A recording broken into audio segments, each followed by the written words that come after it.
Ассаламу алейкум, витаю вас, друзья, с вами снова я, Орти Аслан, на канале Reality.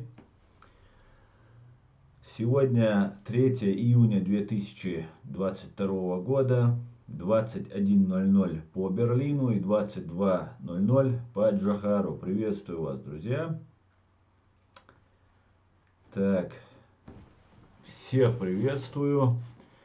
Файтера Израиля, Аслана Лорса, Нохчи Эльси, Артура и всех, и Вольфа. Всех приветствую, друзья. Друзья, пока мы все собираемся, и это потом можно будет увидеть в записи, как обычно, с началом второй активной, широкомасштабной фазы войны с 24 февраля 2022 года, привожу сводки от Генерального штаба Вооруженных сил Украины. Итак, с 24 февраля по 3 июня 2022 года ориентировочные общие потери врага составили 30 950 лиц ликвидировано за сутки, то есть 100 человек ликвидировано. Уничтожено 1367 танков, 4 за прошедшие сутки. Боевых бронированных машин 3366, 12 за последние сутки. Артиллерийских систем 661, 14 штук за последние сутки. РСЗВ 207, как и было, за сутки ничего не уничтожено. Aircraft 95 также остается. Самолетов 209, так же как вчера. Вертолетов 175, тоже без изменения. БПЛА оперативно-тактического уровня 535 штук. Уничтожено 14 штук за последние сутки. Крылатых ракет сбито 1. Итого их стало 121 крылатая ракета. Корабли, лодки, военные корабли 13 штук уничтожено. И за сутки ни одного больше не потоплено. Автомобильная техника и автоцистерны 2329. И за сутки их уничтожено 4 штуки. Спецтехника, как и было, 51 штука. Самые большие потери противник понес на Бахмутском направлении. Данные обновляются. Бей оккупанта, вместе мы победим, наша сила в правде, удар по оккупанту, победим вместе, наша сила в правде. Друзья, ситуация на фронтах развивается очень и очень неплохо. Были небольшие проблемы, как мы помним, да, несколько дней назад. Но ситуация, и при всем при этом, конечно же, ничто не уходило из-под контроля. Сейчас же ситуация вновь, инициатива во всех направлениях, во всех боестолкновениях, точках соприкосновения остается за украинцами. При всем при этом поставляются супермощные ракетные системы залпового огня. Об этом я у себя на канале в разделе сообщества выкладывал статью с Радио Свобода, где американский военный эксперт очень подробно рассказывает и про английские, и про американские системы залпового огня и их способности уничтожать технику и живую силу противника. Ну, все отлично, все отлично. Ну, как бы для нас это не новость, для чеченцев. Мы знаем, что русские это никакие не вояки, воевать они не умеют. Тем более сегодня, когда весь мир поддерживает Украину, и у Украины все шансы победить в этой войне. И что сейчас делает Путин, это чтобы Россия, не только Путин, да, пытается просто как можно дольше продержаться, и ему нужны жертвы. Чем больше погибнет и русских, и украинцев, чем больше жертв вообще, тем величественнее становится борьба, война русских фашистов. Вот такой извращенный ум и извращенное понимание у русских имперцев. Дело просто требует определенного времени, и победа, конечно же, будет за Украиной. Слава Украине и ее вооруженным силам Украины. И теперь, я сегодня, гуляя тут в Гамбурге по парку, прочитал новость от своих друзей, которые скинули в нашу группу, где сообщалось, что журналист Невзоров, а на самом деле матерейший пропагандон Невзоров и его жене предоставили гражданство Украины. Об этом нам сообщили на ресурсе Север Реалии сегодня. Александру Невзорову и его супруге Лидии Невзоровой предоставили гражданство Украины за выдающиеся заслуги перед страной. Но не уточняется, какой страной. Об этом в телеграм-канале рассказал советник главы МВД Украины Антон Геращенко. По поводу советника главы МВД Антона Геращенко, который в телеграме, в русском, как известно, в телеграме, сообщил вот эту прекрасную новость для Геращенко, написав, что указ подписал президент Украины Владимир Зеленский. Спасибо, Александр и Лидия, за вашу смелость и честность. Никогда Невзоров не говорил, что он честен. За искреннее желание помочь остановить войну и правдивую оценку реальной ситуации, написал Геращенко. Конечно же, Геращенко Антон нагло лжет, и человек по имени Антон Геращенко является первым подозреваемым, сотрудничающим с российской бандой ФСБ. Потому что Невзоров является потомственным, его дед, у него отца нет, его мама и папа ее мамы стал его папой, как гласят питерские слухи. Отца Невзорова никто не знает, фамилию неизвестно. И вот мамин папа стал отцом Александра Невзорова. И, как и полагается настоящему ублюдку, Невзоров абсолютно циничен, никогда не говорил, что он является честным, всегда он говорит, что он циничен, что он беспринципен сам о себе, потому что все об этом знают, и как бы нет никакого смысла об этом ему скрывать. Хотя бы в этом он иногда бывает говорит правду. 13 апреля 2019 года, то есть более 3 лет назад, когда Невзоров начал заигрывать с Украиной, и украинцы начали, вроде вот таких Антонов Геращенких, начали отвечать взаимностью, мы со своим коллегой написали один текст. Я на эту тему сделал ролик, видеоролик. Вот этот видеоролик я бы хотел бы вам сейчас его показать. Он займет 6 минут, чуть более, чуть менее 6 минут. Давайте я вас познакомлю с Невзоровым, кто он, что он, и потом я расскажу, в чем сыр-бор и почему это так важно. Итак, давайте я уберу себя с экрана, и чтобы вы могли насладиться видеороликом.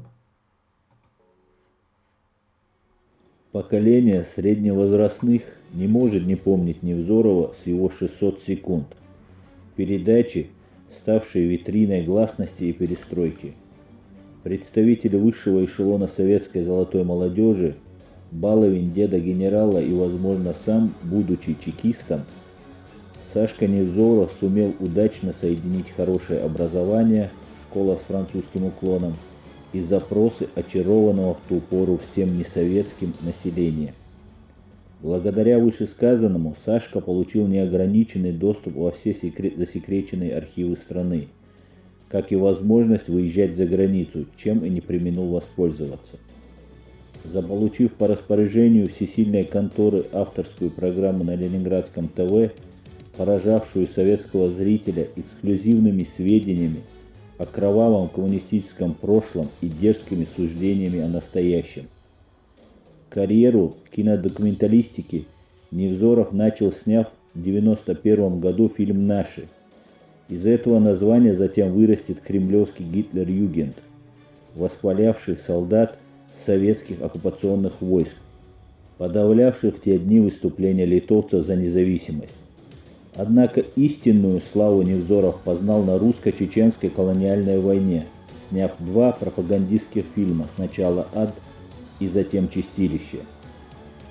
Это был давно обкатанный на Западе, но невиданный доселе совковому зрителю жанр художественной документалистики, а говоря проще, оголтелого пропагандистского вранья, снимаемое для придания правдивости на месте настоящих событий и при участии действующих там актеров, но с привлечением 1-2 профессиональных актеров для главных ролей. Фильм «Чистилище» Дмитрий Нагиев в роли главного злого чечена приняты десятками миллионов зрителей по всему бывшему СССР за истинную правду, не только поразил душу откровеннейшими сценами насилия и грязи неискушенной тогда публики, но и во многом определил отношение в мире к чеченскому сопротивлению как к сборищу тупых убийц-дегенератов, предвосхитив и приблизив таким образом Вторую русско-чеченскую войну. Последующие 15 лет Невзоров просидел депутатом Государственной Думы, избираясь туда снова и снова и не сделав ни одного предложения. За это время уже подросло поколение, потеснившее внуков боссов КГБ, и Саша был оттеснен от рамп. Однако в 2012 году Невзоров становится доверенным лицом Путина и начинает постепенно отыгрывать утраченные позиции. Тем более, что наметившаяся тенденция сталинизации путинского режима открывала теперь широкие возможности перед поколением внуков чекистов. И теперь уже поистоскавшийся, но не потерявший яд и форму мэтр кремлевской пропаганды вернулся к своему зрителю и плотно уселся в 2 самых либеральных, созданных Кремлем для обработки целевой интеллигентной аудитории медиа – «Эхо» и «Дождь». Кроме того, он ведет многочисленные авторские программы из десяток собственных ток-шоу.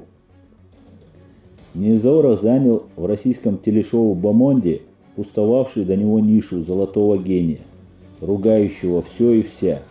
Называя самого себя беспринципным негодяем, Невзоров, тем не менее, ведет одну принципиальную линию – расшатание убеждений противников фашизирующей империи.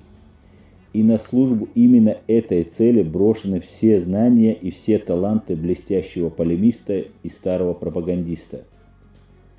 И вот многомиллионная аудитория студенческой молодежи и старых интеллигентов привечает этот симулякр не только в самой России, но и в Англии, в Америке, Европе и, что самое ужасное, в Украине.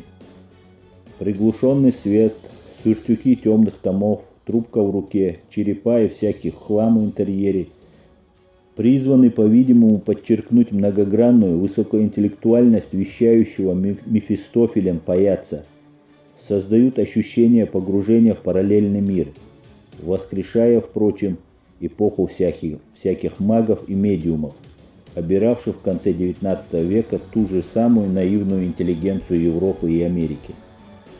Безукоризненно поставленная правильная речь, широкие познания во множестве сфер, тончайший юмор, сарказм и цинизм относительно всех моральных ценностей человечества – все это призвано интриговать и эпатировать публику. Если оставить в стороне то, что Александр Невзоров официально является незаконнорожденным, фамилия его отца до сих пор неизвестна, но злые языки подозревают деда. В каждом этапе своей жизни этот человек демонстрировал исключительно двуличие и подлость. Да, он не несет вины за факт своего ублюдского происхождения, но почему-то вся его жизнь является цепь ублюдочных по сути поступков, начиная с возраста 17 лет, когда он откосил от службы в армии, прикрывшись справкой из психушки. Тут впору бы воскликнуть: «Ай да сукин сын», но я скажу по-другому: «Браво, Путин!» ибо и уметь находить и ставить себе на службу тысячи Невзоровых с Вениаминовыми, Сакуровыми, Гергиевыми и Ходорковскими внутри Русской империи и за ее пределами, вот для этого нужен настоящий талант Мефистофеля. И еще я скажу, удивителен ты, русский народ. Только ты способен почитать учителями и спасителями людей весь жизненный путь, который демонстрирует только низость их натуры. Адам Дервишев, Аслан Арцуев, Германия, Гамбург. Итак, друзья, сегодня, когда я увидел эту новость, конечно же, я был очень удивлен, потому что недавно Невзоров летал в Израиль и фактически просил убежище, откопал где-то там какую-то кровь у себя еврейскую и пытался получить убежище в Израиле. Но, видимо, Израиль отказал. Израилю такие ублюдки не нужны. Там, в принципе, приезжает немало, на самом деле, тоже поддельных евреев, от которых у Израиля у самого большие проблемы возникают. И поэтому Невзорову отказали. Но Израиль не воюет с Россией. Россия не претендует на Израиль для того, чтобы он стал частью Великой Русской империи. И все равно Израиль отказывает. А Украина, которая стоит на грани выживания, ведет полномасштабную мировую войну, она принимает этого человека, монархиста, человека, который поддерживает империю и всегда ее поддерживал. Для того, чтобы вы понимали, о чем речь, я хотел бы буквально несколько секунд вам показать Владислава Листьева, который говорит про Александра Невзорова и про его фильм «Наши», который они снимали в 1991 году, когда Советская империя топила в крови литовскую независимость. Вот что говорит о нем Влад Листьев. И своих монархических взглядов он никогда не скрывал. И теперь не скрывает своих взглядов на события в Литве, в Латвии, в Эстонии. Ради Бога, у человека такая точка зрения. Почему я должен ему отказывать в его собственной точке зрения? У меня другая точка зрения. Другое дело, что, например, его материалы показали по всему центральному телевидению, наши материалы не показали по центральному телевидению. Значит, его точка зрения ближе к руководству и центрального телевидения, и нашего Верховного Совета. А большинство кого там? Кто там сидит большинство? Коммунисты. Значит, эта точка зрения близка к коммунистической партии. Значит, ее можно официально тиражировать. Ответ очень простой, совершенно естественный и ясный. Вот то, что касается профессиональной точки зрения на его репортаже, но вы наверняка только один его репортаж видели, да? Первый, наши. Видели, да? Где там Болеслав, они скрывались в академии в полицейской, да? Значит, предыстория этого репортажа замечательна сама по себе, потому что репортаж снимался 14 января. 13 января Саша туда уехал. События 11-12 уже отстрелялись, там всех передавили, посадили. Вот. Жертвы уже все прошли. И 11 января из здания полицейской академии было вывезено все оружие. И об этом все знают. Никакого приказа о приговоре Болеслава к смертной казни и вот этих ребят бедных, которые по политическим причинам разошлись со всеми остальными ОМОНовцами, не было в помине. Другое дело, в прессе там действительно были его фотографии, что он изменник и так далее. Но возьмите сейчас любую прессу. Правая может облить грязью кого угодно, левая другого. Это дело прессы. Но никто официально приказа о смертной казни не издавал. Оружие, которое должны вроде бы были взять литовские эти повстанцы, или как они их называли, из этой здания полицейской академии, было вывезено 11 числа. И никто нападать на этих ребят не собирался. Потому что жертв было предостаточно. И они спокойно сидели в этом своем подвале, причем под охраной бронетранспортеров, которые якобы подошли потом чуть позже. Но почему Саша умалчивает о том, что привезли его на этих бронетранспортерах туда, чтобы снимать этот репортаж. Он об этом почему-то молчит. Вспомните гениальный кадр, когда они стоят у стекла, и осветитель сзади светит. И по поводу «отойдите все от окна, там могут быть снайперы, они стреляют». Но вы подумайте вот с точки зрения, чтобы посмотреть, что творится на улице, обычно гасят свет в комнате. Они зажигают его. Правильно? А если ты отвечаешь за жизнь посторонних людей, а телевизионная группа это посторонние люди, ты вооружен, ты профессионал, ты никогда их не подведешь к окну. Потому что вдруг действительно пульнут, ну мало ли что, если уж ты об этом говоришь. А что ж ты их подводишь? Значит, ты знаешь, не боишься.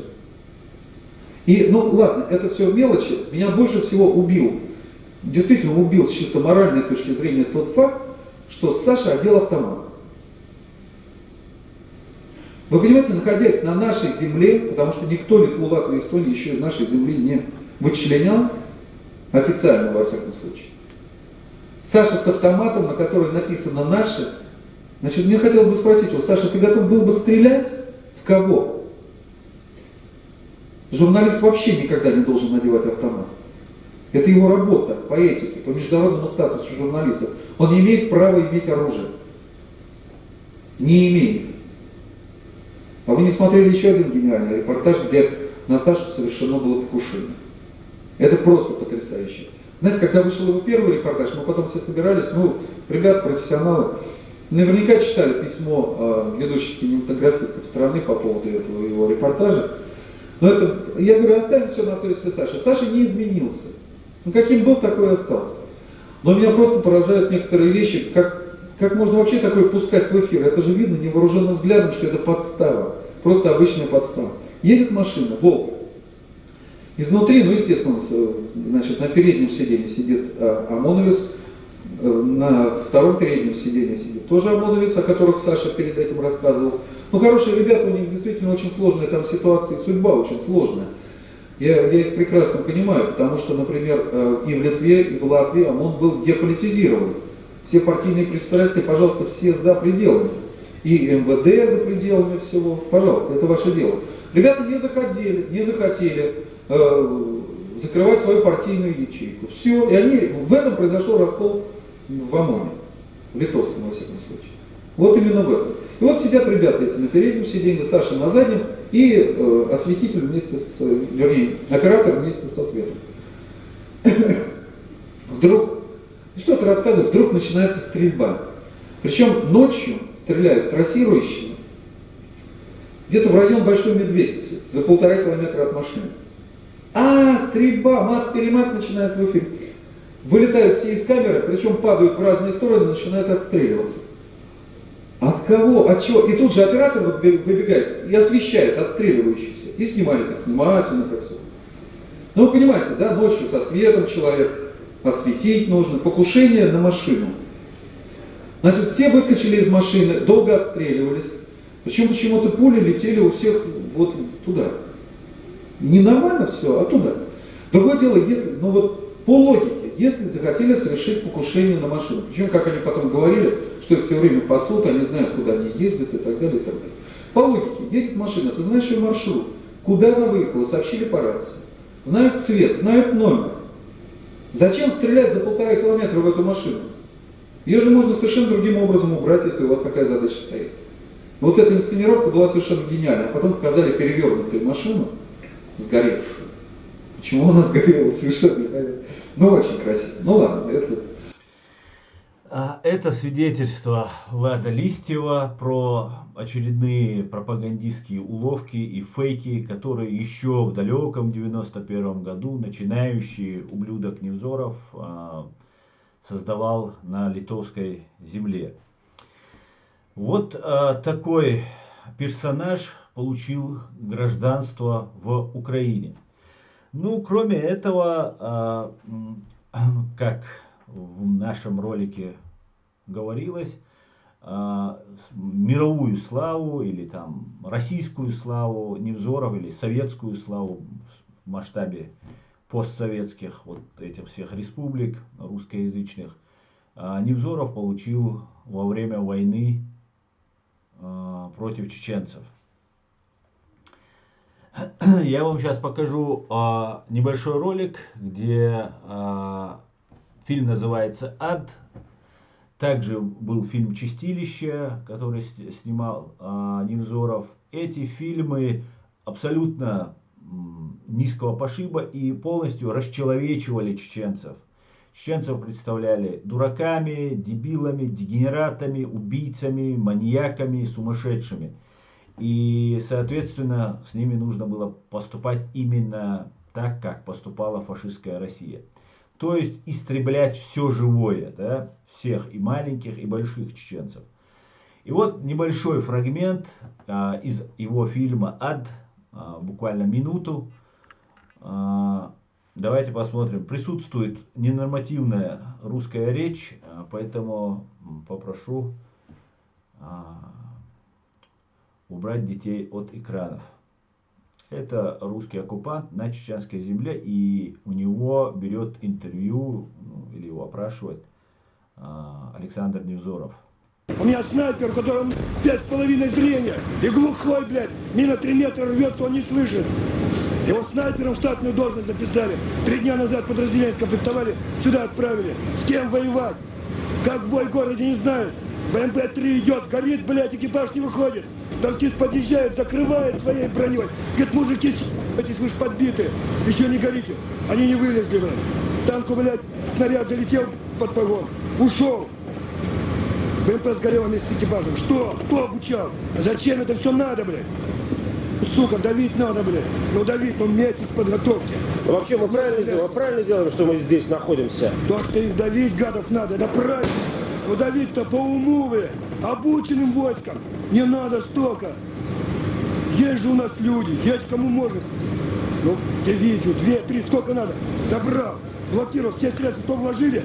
Колючей проволокой, эту можно 4 раза обмотать. Никто не вылезет, воздух прикрыл. Куда он денется, этот Дудаев? Вот проблемы были у Невзорова с Дудаевым. Теперь я абсолютно уверен, конечно же, эти проблемы могут возникнуть у них с Зеленским. И Зеленский, который предоставил за выдающиеся заслуги перед страной, неизвестно какой страной, может поплатиться за это. Но это чеченские дела. О Невзорове можно говорить очень много. Невзоров на самом деле очень талантливый, острый на язык, журналист с хорошим образованием, но при всем при этом абсолютно пустой и внутри, и без каких-либо морально-нравственных рамок. Ну, он, в принципе, об этом и говорит о себе. Ну, давайте вернемся к другой ситуации.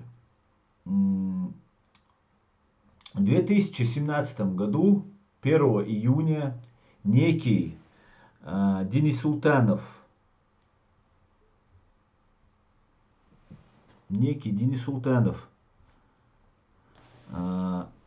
Артур по кличке Динго,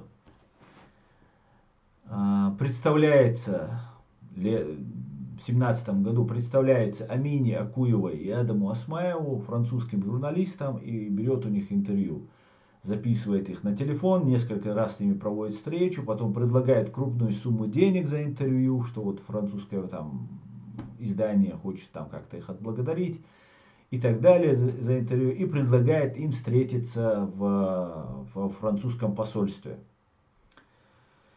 Адам с Аминой приезжают к нему на очередную встречу.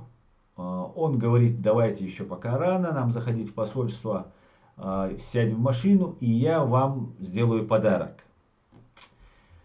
Адам сидит впереди, машина двухдверная, сзади как бы нужно откидывать сиденье, чтобы залезть на заднее сиденье. Джип, если вы помните эти съемки. Адам сидит за рулем, Динго, Артур Денис Султанов сидит справа, За ним сидит Амина Акуева. И они заезжают в такое глухое место. И Денис Султанов просит Адама Осмаева пересесть назад, рядом с Аминой сесть, для того, чтобы он вручил какой-то подарок. Адам пересаживается назад. Динго, террорист, наемный убийца, достает какой-то пакет, коробку. И Амину просит снимать на телефон, как будет вручаться этот подарок там, от французского издания. В этот момент Артур Денис Султанов выхватывает пистолет и, по-моему, дважды стреляет Адама Осмаева. Адам хватается за этот пистолет, за руки Динго. И Амина, которая сидит прямо за спиной у Артура Дениса Султанова, выхватывает свой пистолет Макарова и производит через сиденье несколько выстрелов. Первая же пуля попадает в позвоночник, в шейную часть позвоночника Артура Дениса Султанова, и который сразу же прекращает попытку убийства, вываливается из машины, и Амина с Адамом тоже уходит из машины.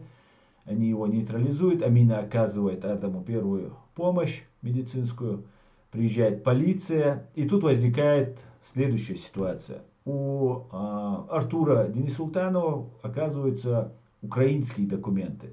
Вообще у этого человека очень много документов. Это профессиональный наемный убийца, это ФСБшник. Вообще для понимания, Санкт-Петербургская ФСБ это главный, Санкт-Петербургская УФСБ банда, это главный надзиратель и вообще всех процессов, которые происходят в Чечне. Агентура, большая часть ФСБшной агентуры, которая находится в Чечне, завербованной ФСБ, проходят обучение, повышение квалификации в Санкт-Петербурге. Как известно, и Путин, и Патрушев из этого УФСБ, и они являются вот непосредственными главными инициаторами геноцида, военных преступлений против чеченского народа и государства. Когда Дениса Султанова задерживают, у него, как я сказал, украинский паспорт выясняется, и сразу появляются слухи, что это россиянин, что к нему срочно должен попасть представитель посольства, что типа россиянина, там, он там плетет разные сказки о том, что это Амина первая в него выстрелила, что он не собирался стрелять, там, ну и так далее, и так далее. Там версии у него разные меняются, ну нахрапом, как и принято у КГБшников, абсолютно беззастенчиво, нагло лжет, и на суде лжет, и ведет себя вызывающе, понимая, что его выпустят. Но все равно он является гражданином Украины, и нет оснований предоставлять возможность представителям российского бандпосольства посетить Артура Дениса Султанова в тюрьму, в изолятор. И в этот момент появляется видео. 5 июня, через 4 дня после того, как было это неудачное покушение на Адама и Амину, 5 июня 2017 года Невзоров, который находится в это время в Киеве, резко узнает своего знакомого, старого приятеля, он даже говорит, о котором он говорит, что это россиянин, и показывает целое видео по этому поводу. Видео на самом деле старое. Туда к Невзорову в кабинет приходит, странное, конечно, поведение, приходить к журналисту, открыто говорить, ну, фактически, что мы убьем или навредим людям, которые похитили машину. Но так бандиты, в принципе, никогда не делают. Да? Или это просто такая угроза, которую потом Невзоров демонстрировал по Санкт-Петербургскому телевидению. После пятой машины, угнанной у банды Артура Денисултанова. На этой съемке Артур Денисултанов говорит, что он не главный, что его кто-то прислал. Конечно же, его прислала ФСБ. Тогда это называлось ФСК, фанерно-спичечный комбинат. И вот два КГБшника разговаривают и угрожают бандюгам, которые угнали у них машины. Давайте я покажу это видео, оно тоже несколько минут, может быть, не будем его смотреть полностью. Ну, здесь два ФСБшника, КГБшника с отрепетированной речью записывают видео. Но давайте вначале вы увидите, как Невзоров представляет это видео через 4 дня после покушения на Амину и Адама. Так, внимание.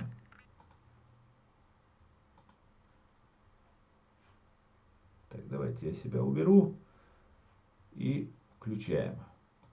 С большим интересом наблюдаю за судьбой своих старых приятелей. Тут в Киеве Артур Динго, Денис Султанов, пострелял в Акаева, но был ранен его женой. Надо сказать, я их всех действительно неплохо знаю. И что самое любопытное для вас, сохранилась пленочка, которая дает прекрасное представление, из какого материала, собственно говоря, делаются киллеры. Да? Вот каким надо быть человеком и какую надо иметь молодость и поворотики судьбы, чтобы таким образом в результате когда-нибудь прославиться на всю Россию и Украину. Вот на канале YouTube, на нашем Невзоров ТВ, можно сейчас посмотреть о юности Артура Денисултанова. Здесь стоит отметить, что когда он его представляет, речь не идет, киллер он или нет. Невзоров не выгораживает его, потому что отрицать киллера, который не смог совершить убийство и был задержан жертвой, не имеет никакого смысла. Здесь задача Невзорова подтвердить, что Артур Денисултанов является гражданином России. И он как свидетель, который еще по тем временам помнит, что Артур Денисултанов и его приятель является гражданином России, и что может потом подтвердить это в суде, для того, чтобы представители посольства, посольства России могли посетить и оказать ему помощь, уже такую дипломатическую помощь, да, могли оказать Артуру Денисултанову. И вот с этой задачей он успешно справляется, и потом Артур Денисултанов, как россиянин, его судят, он получает пожизненный, по-моему, срок или какой-то очень большой срок, но потом его обменивают на украинских военнопленных, которые находились в руках у фашистов в России. Ну, давайте послушаем. И Невзоров представляет, говорит, что он его знает, подтверждая, что он россиянин, и показывает видео, доказательства. Все, вопросов больше нет и у суда быть не может. Денисултанов признается гражданином России.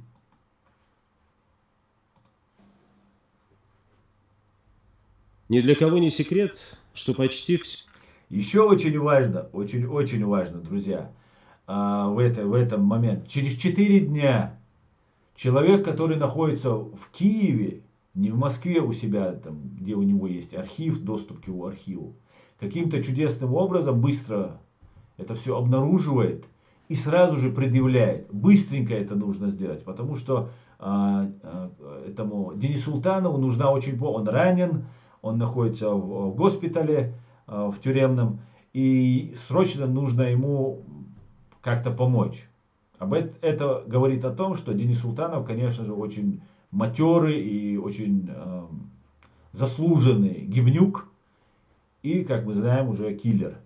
Также вот этот Артур Денисултанов причастен к убийству другого человека в Вене, Умара Исраилова, которого тоже убили русские спецслужбы.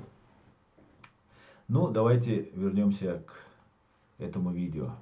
Все связанное с покупками и продажами, перебросками партии автомобилей в Петербурге, накрепко повязано с, мягко говоря, серьезными неофициальными структурами.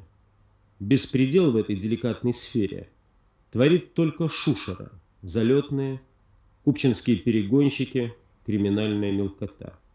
Порой беспредел мелкоты приводит к серьезным разборкам, револьверным, автоматным и всяким прочим. В ближайшее время в городе возможна опять такая же ситуация. Около 6 автомобилей безрассудно украдены со стоянок и из дворов. На Фонтанке от Академической, от Владимирской. Сегодня ночью еще одна из Купчино. Представитель группы петербургских чеченцев Артур хладнокровно и уверенно пришел в НТК, уверенный, что неизбежную бойню, возмездие за беспредел, можно и нужно предотвратить.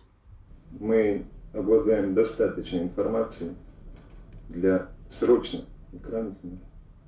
Так, насколько я понял, ваш визит сюда связан с тем, что вы этих крайних мер сильно сами не хотите. Мы принципиально не хотим. Мы жили, живем и будем жить, строго соблюдая законы и соблюдая дипломатию. Дипломатию взаимоотношений даже между, скажем так, сложными категориями населения, так? Между всеми категориями. Абсолютно. Чего вы хотите? Мы хотим мир. Мы не хотим, чтобы кто-то завтра нас в чем-то обвинил. Там опять кого-то убили, кто-то пропал без вести. Видите, фактически прямо человек говорит, что завтра, чтобы не обвинили, что убьют и так далее, что кого-то убьют. Ну, тем самым он фактически угрожает убийством людям, которые угнали у них автомобиль. И Александр Невзоров об этом транслирует на голубом глазу, без каких-либо вообще проблем. Так, ну давайте скажу еще кое-что. Невзоров никогда не был против этой войны против чеченцев. Невзоров имперец, как и все потомственные КГБшники, как я об этом неоднократно говорил, их идея у КГБ после того, как они развалили Советский Союз и поделили всю собственность Советского Союза, в приватизации собственности Советского Союза, как известно, чеченцы не участвовали. Мы с этого не получили ничего, кроме бомб, и эта война была развязана против нас, первая русско-чеченская, для того, чтобы отвлечь от той приватизации, которую развернули КГБшники под своим чутким контролем. И Невзоров всегда всячески поддерживал, очень много сделал для того, чтобы чеченцев расчеловечить. Есть видео, я вам не буду его показывать, чтобы не получить страйк, где Невзоров общается с ГРУшниками, военными, русскими оккупантами, которые отрезали уши. Это самая лайт-версия того, что Невзоров вообще в целом снимал и что творила русская армия. Теперь украинцам, которые пережили Бучу и другие населенные пункты, уничтоженные фашистской Россией, легко будет нас понять. Ну, тогда это было очень трудно понять, что люди могут творить вот такие ужасы, такие ужасные вещи. И Невзоров привозил эти видеосъемки, и это лайтс, еще раз, там еще более ужасные есть съемки, которые по телевидению показать было невозможно, но в архивах у Невзорова и у КГБшников, конечно же, они имеются.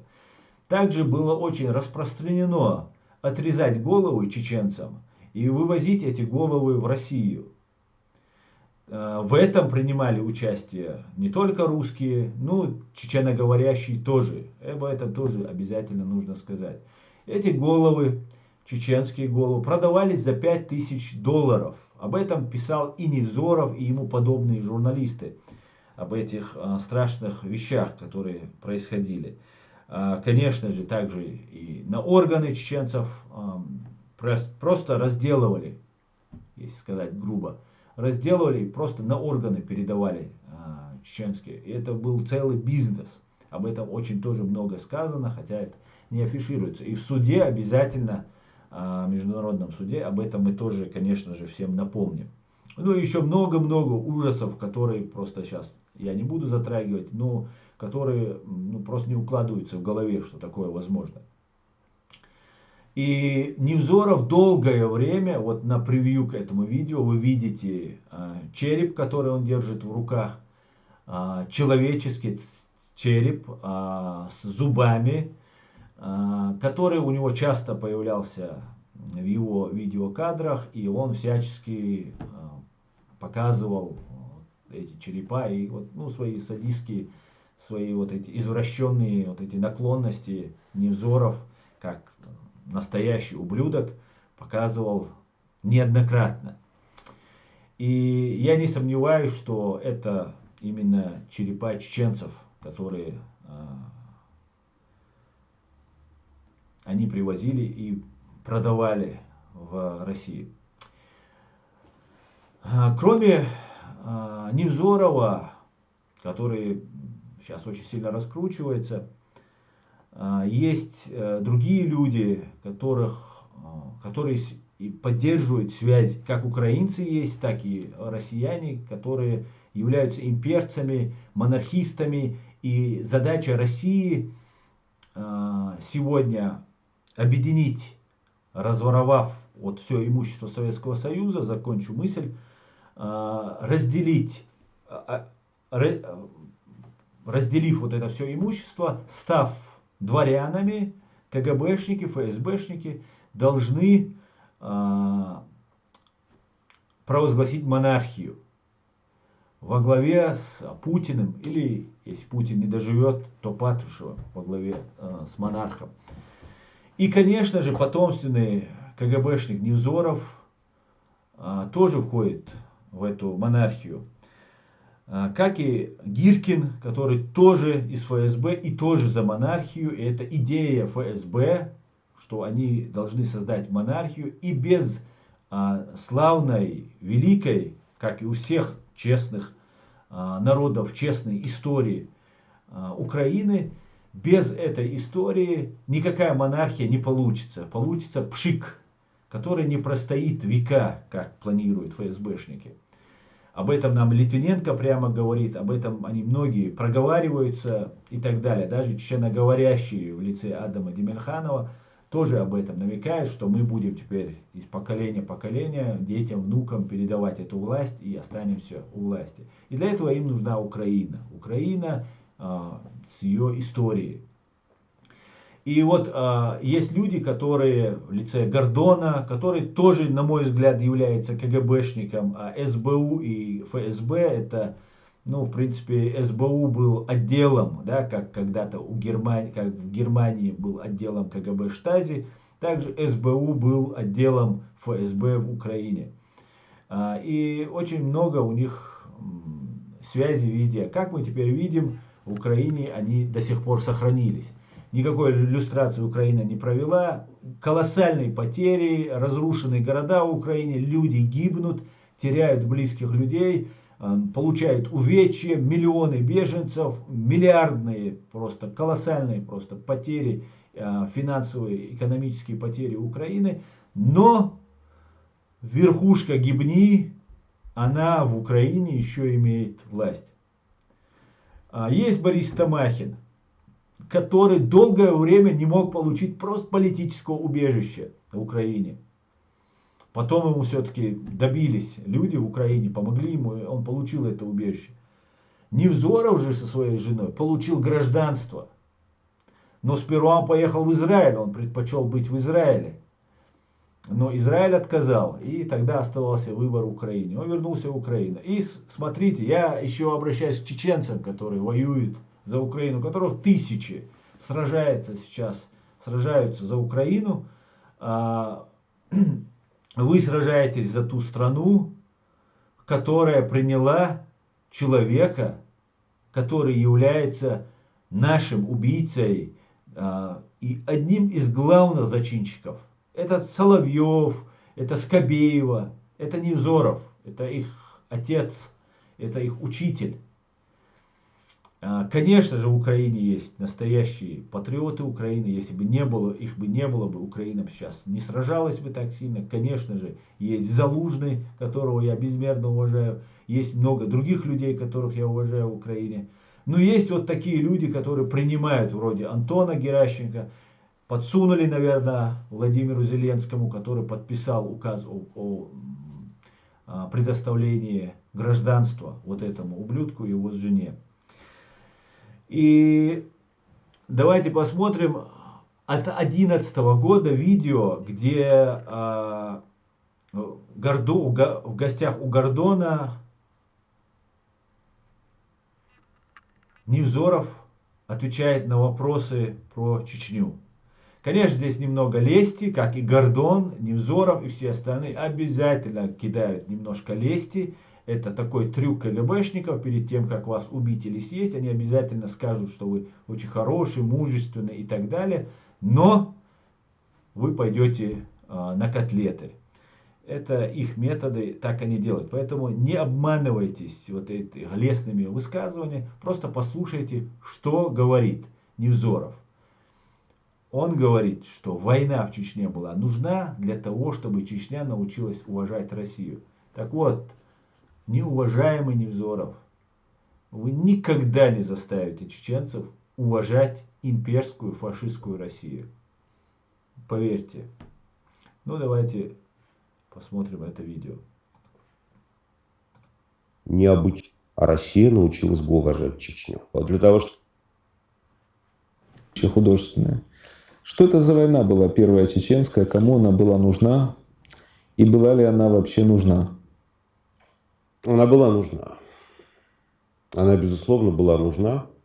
Она была нужна для того, чтобы Чечня научилась уважать Россию, а Россия научилась бы уважать Чечню. Вот для того, чтобы Россия могла бы убедиться в том, до какой степени офигительные солдаты-чеченцы, до какой степени это неукротимый и храбрый народ, и чтобы Чечня могла понять, что Россия как империя необычайно тяжела, грузна и неотвратима, как некая... Смотрите, как нравится Гордошке, смотрите, как нравится. Вы видели его улыбку? Смотрите, как ему нравится, неотвратимо. Это тоже, это тезис, который потом повторял и другой Доренко, другой пропагандон, который тоже, что вот неотвратимо, что вот чеченцы должны понять, что ну, неотвратимо, никуда не деться. Так вот, мы так не думаем.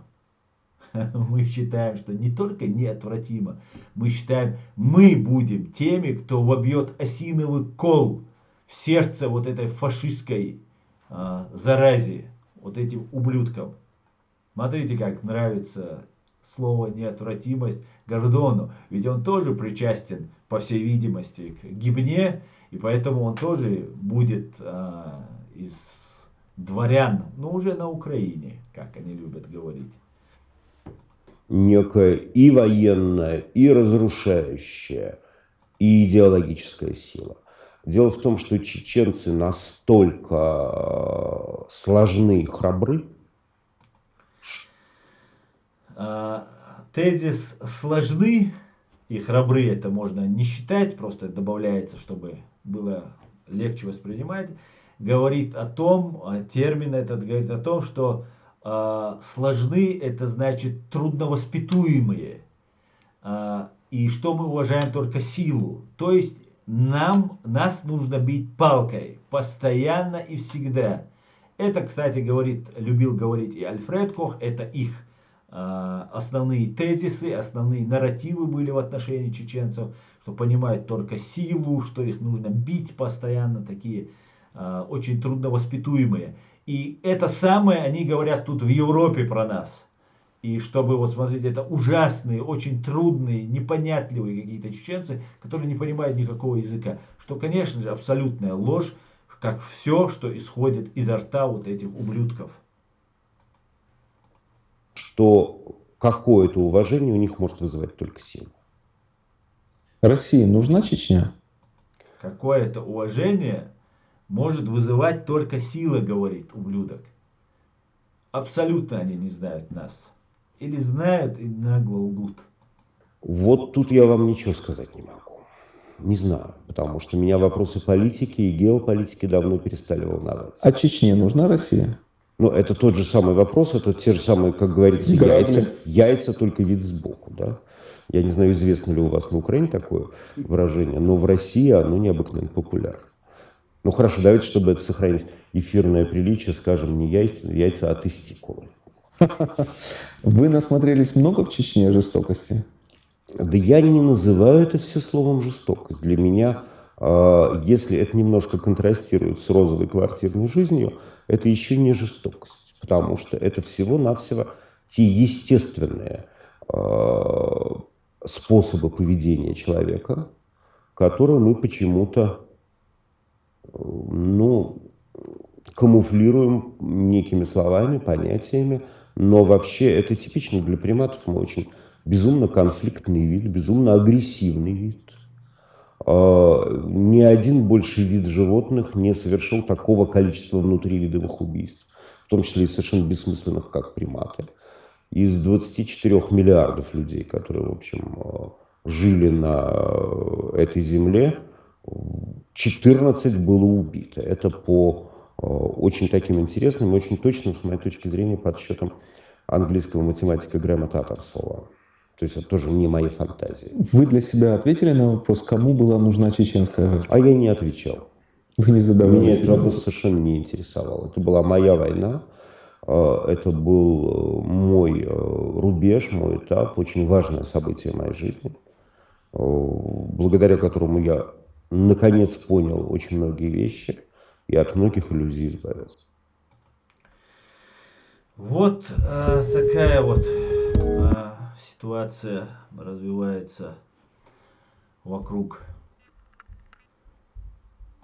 чеченцев благодаря Невзорову, который считает, что эта война, она обязательна, и что, так и надо, так и надо. Так и надо чеченцам. Я думаю, что касается Бучи, я думаю, Невзоров, наверное, придерживается такого же мнения, что, конечно же, необходимость была творить то, что творили в Буче, и сейчас творят то, что творят по всей Украине. Так, также хотелось бы напомнить, потому что это очень важно для меня, как то, что сегодня дали гражданство Невзорову, важно для меня то, что выданный Тимур Тумгоев по требованию ФСБ, воюющая страна, своего защитника выдала России и выдавал его за подписью, тогда был кум Порошенко генеральным прокурором, и его заместитель Евгений Енин, зам генерального прокурора, подписал и выдал. Была информация, что за это заплатили кругленькую сумму, но Тимур Тумгоев, ингуш по национальности, человек, боец батальона имени шейха Мансура, которого выдали, получил 18 лет и подвергается до сих пор тяжелейшим пыткам и издевательствам. К большому сожалению, никто не ответил за это преступление. Евгения Енина, из-за того, что мы много писали и говорили, в Украине провели митинг перед Генеральной прокуратурой, украинские патриоты вышли и очень негодовали тогда. Евгения Енина перевели в другой отрасль, но он занимается, опять же, государственными делами. Поэтому хотелось бы в связи с этим напомнить украинцам, вот все хочется сказать и чего-то не забыть. И самое главное, что хотелось бы сказать из всего, что я вам сейчас тут рассказываю, то, что русские, они не вояки. Вот та сказка про великих русских воинов, там, что они там завоеватели великие и так далее, это тоже абсолютная ложь. Завоевывали новые территории, новые народы, и эти новые народы они посылали убивать другие уже завоевывать территории. Причем они умели лгать, обманывать, жестокость, подлость, все, что было сегодня, я не сомневаюсь, что то же самое было и раньше. И вот украинцы должны понимать, что мы войну наши бойцы выиграли ее подчистую, не имея того вооружения, той поддержки, которую вы имели. Мы проиграли войну их спецслужбам и их спецмероприятиям, их активным спецмероприятиям. Сейчас происходит то же самое. Я категорически против того, чтобы Украина пошла по пути Чеченской республики Ичкерия и победив в войне, в боевых действиях, проиграла вот этим спецслужбам. Да, я получаю информацию, что там все идет зачистка, что очень серьезно относятся к преступникам, предателям, агентам и так далее, и так далее. И есть кое-какая информация, что это так оно и есть. Такой массовой люстрации нет. Конечно, для того, чтобы заменить спецслужбы, которые являются хребет государства, нужны годы. Не сомневаюсь в этом. Конечно же, это очень важный орган для любого государства, особенно в нашем современном мире, где демократия, открытое общество, оно, в принципе, уязвимо для недоброжелателей. Но я против того, чтобы Украина проиграла их спецслужбам. Поэтому я буду разоблачать, я буду называть вещи своими именами. Что бы мне это ни стоило, как бы это ни было бы обидно или неприятно моим друзьям, моим знакомым, но и если они искренне в своих побуждениях, наоборот, это должно быть подстегивать нас, наоборот, очищать наши ряды от КГБ. КГБ, ФСБ должна быть признана террористической организацией, как СС, и запрещена навеки вечные, осуждена, и все одиозные, самые главные террористы из этой преступной организации должны понести суровое наказание. Суровое. За все страшные преступления, которые совершали они как сейчас на наше время, так и прошлые КГБшные преступления. Каждый раз они меняют название, после как фирма, обанкротившаяся после того своих страшных преступлений, и создают новую организацию, как бы открещиваясь от тех преступлений, которые совершали они же, только под другой вывеской. Вот такие дела, вот что я вам хотел сообщить, друзья. Так, больше видео, которое я вам хотел показать, не осталось. В принципе, там можно говорить очень много о Невзорове. Невзоров очень много пишет, говорит, делает. И вот сейчас этот мерзавец получил гражданство и находится в Украине. Чеченцам, которые находятся в Украине, которые защищают Украину, я бы хотел бы сказать, не знаю,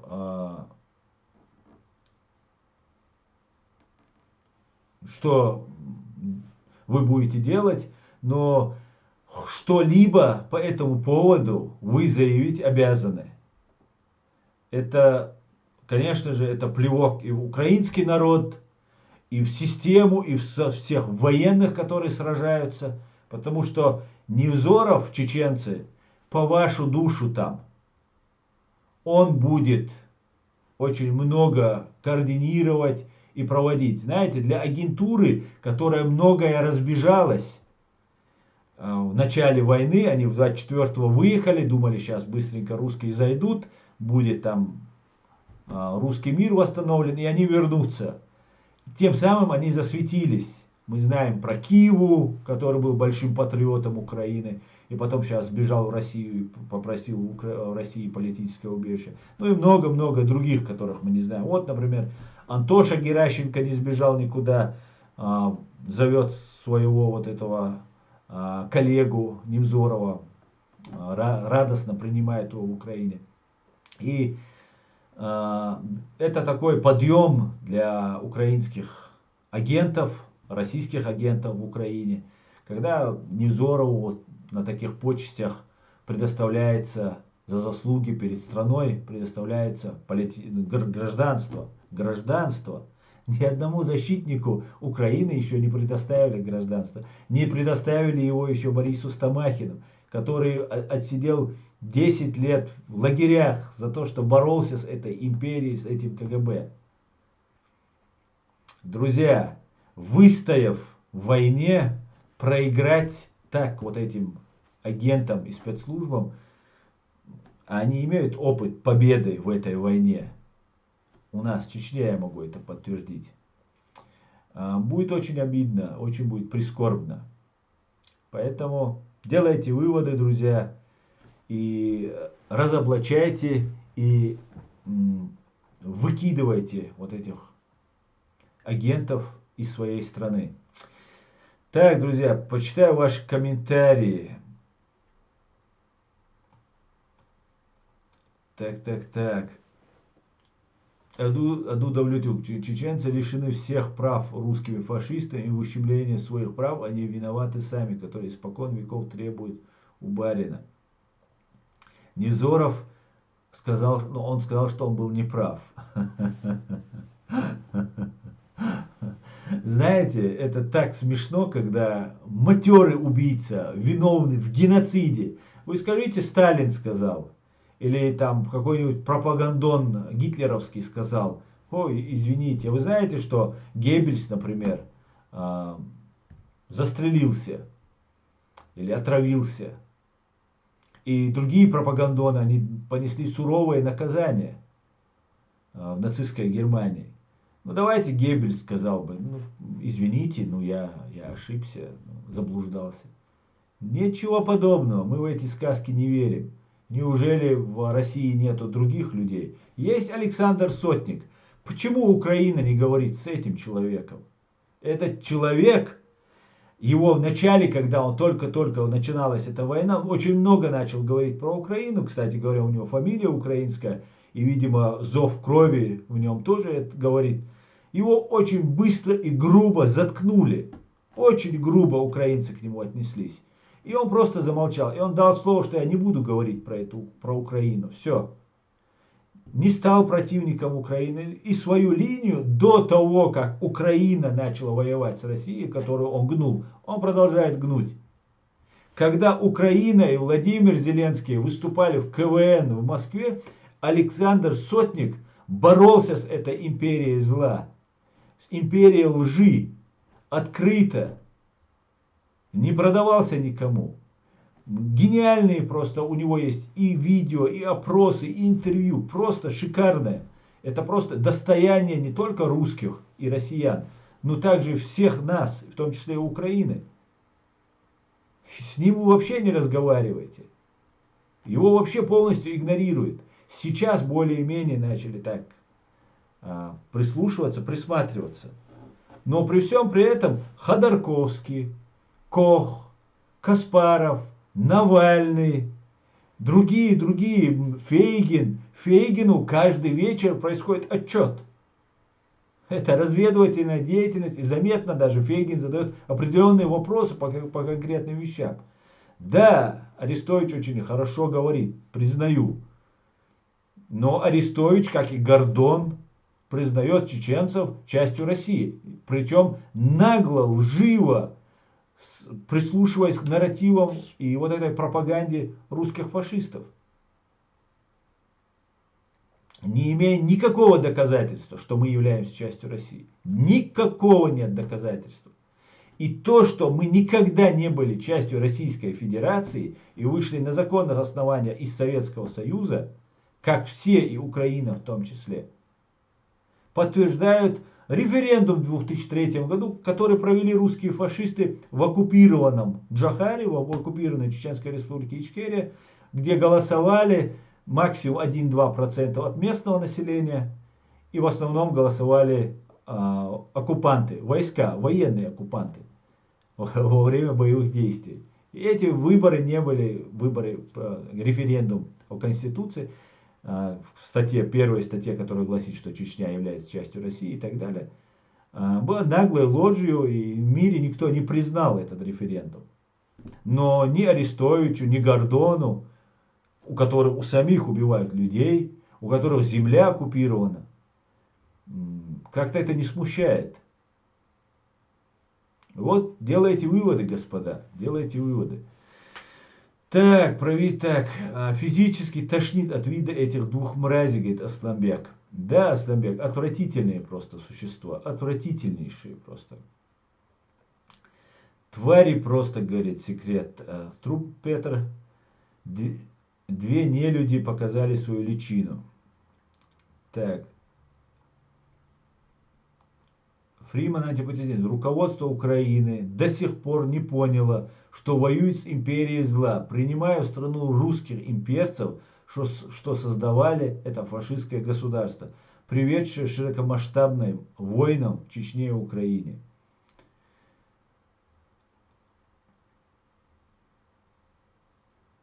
Файтер Израиль. Русские, иди на свою парашу, тут водки нет. Кому-то тут. Винкина. Невзорову дали украинское гражданство, чтобы измерить общественное мнение, отношение украинцев к русакам. Украинцы против и плохо относятся. Ну, интересный просто очень способ измерить. Просто очень интересно. А потом, когда измерят, потом они заберут у него это гражданство. Или этот матерый просто, с огромными связями, надежнейший КГБшный человек останется в Украине. Просто мне это интересно. Что будет делать СБУ? Они на какое-то время, даже могут, он может какое-то время сотрудничать. Этот Артур Денисултанов, киллер, этот Динго, он какое-то время, как сообщают, сотрудничал СБУ. Видимо, со своими коллегами из ФСБ договорились, и вот так он сотрудничал, этот Денисултанов. Ну, короче, очень интересно. Очень-очень интересно. И это все, конечно, нужно разбирать и очень быть внимательным. Так, секрет. Аслан, ты на верном пути. Очень на это надеюсь, секрет. Так, если геройские украинские парни не поставят на место всю эту чиновную продажную мразоту, Украина повторит нашу судьбу, говорит Асламбек. Абсолютно, Асламбек. Согласен и предупреждаю тебя об этом. Аслан, Невзоров не в Украине, говорит Флэш. Ну как он не в Украине, если об этом только что пишет нам Радио Свобода. И этот, как его, Антоша Геращенко. После войны украинцы изменятся, и в Украине рождается каста воинов, говорит Нахчи Дальнобой. Дух, короче, так, салам всем свободным людям, салам, Асан. Салам, Эд, приветствую тебя. Чингисхан. Асан, если сможешь, посмотри старый ролик, где Кафыров старший говорит Шамилю Басаеву, с Корана можно перейти на Конституцию, если это выгодно, но об этом не должны все знать. Я не видел это видео, Чингисхан. Скинь мне ссылку, посмотрим. У Невзора дедушка был генерал КГБ, этого мало. Да, Эд, он не просто был генералом КГБ, его дедушка, а папа его мамы. Но он был еще и папой, как утверждают слухи, он был еще и папой самого Невзорова. Ну, для КГБшников это нормально, у них нет никаких нравственных, моральных рамок.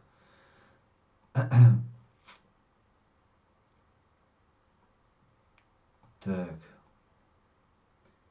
Напомни по приватизацию. Да, Эд, я уже напомнил, я сказал, чеченцы не участвовали в приватизации. Спасибо, что ты ее постоянно напоминаешь. Фрейрок им придется хлебнуть из-за этих, как ты прав, Аслан. Да? Позор, почему пиарят русских имперцев мразей. Хорошо, что НАТО есть, а то эта зараза расползлась по всему миру, и НАТО приходится загонять ее стоило. Да.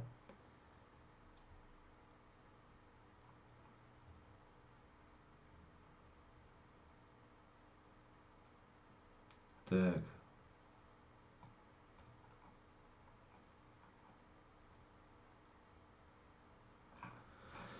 Друзья, вот, в принципе,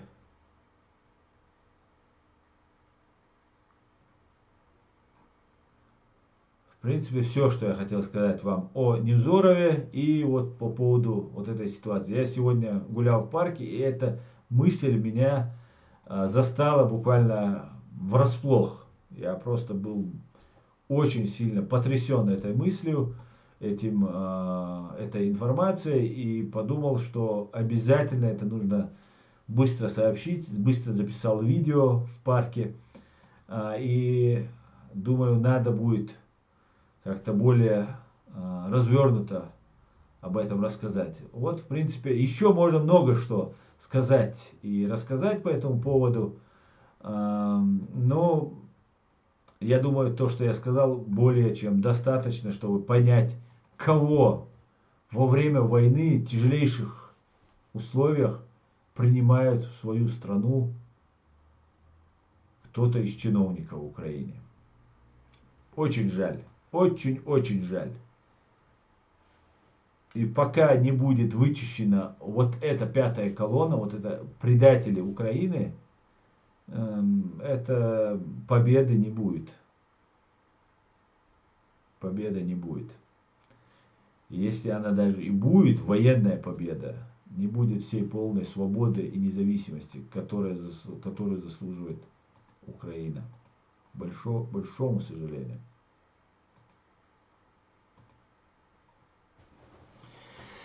Так, друзья,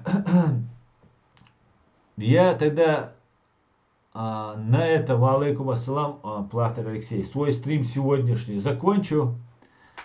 Хотел рассказать именно про Невзорова, поэтому, друзья, распространяйте наши видео, распространяйте, доведите до максимального количества, сколько вы сможете, до украинцев, чтобы украинцы узнали, кто такой Невзоров и кто ему дает вот это гражданство. Перед заслуги.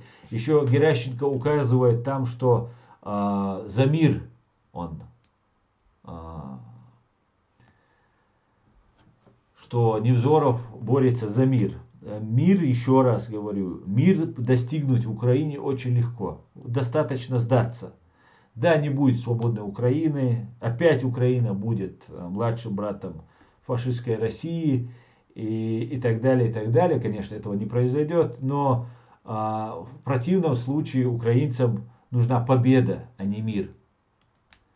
Победа, а не мир. Даже если сейчас договориться с русскими, через 5 лет, через 10 лет, они снова начнут эту войну.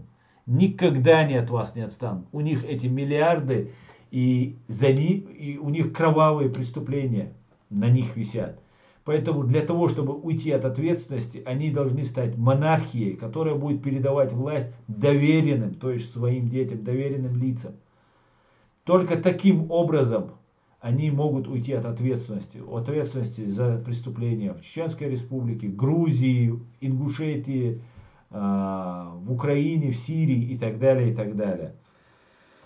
Поэтому, друзья, будьте начеку, не подпускайте близко к себе вот этих российских провокаторов. В России нету людей, с кем можно вести дела. Именно из журналистской, из информационной вот этой сферы. Кроме Бориса Стамахина и Александра Сотника.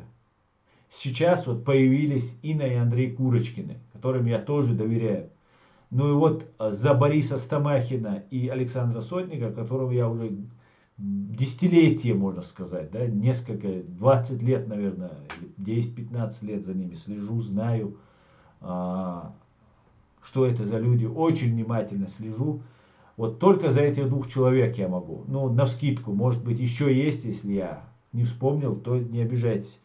Но остальным имперцам, навальнятам каким-то и другим третьим ни в коем случае нельзя доверять, ни в коем случае нельзя подпускать их к себе. Они не решают ничего в России. Если нужно повлиять на Россию и сменить этот строй, и этот новые лица, которые придут во власть в России, это воры в законе, как это ни казалось бы странным. Об этом говорил Джохар Дудаев. Воры в законе – это самые честные люди в фашистской России, которые имеют реальную власть. Есть там святые люди, без сомнения есть святые люди, которые не имеют, маргиналы и не имеют никакой власти. А воры в законе могут и власть имеют, и могут привести приговор в исполнение. И договор, который будет заключен с ним, будет намного лучше выполняться, чем выполняется с любыми другими этими симулякрами в виде Ходорковского, Кашпировского, говорю, Каспарова, Навального, Фейгина и других третьих, которые там, Милова и все остальные. Поэтому, уважаемые друзья, будьте бдительны и всего самого хорошего. Все будет ичкерия. Адикюэль маш оэль. До свидания, друзья.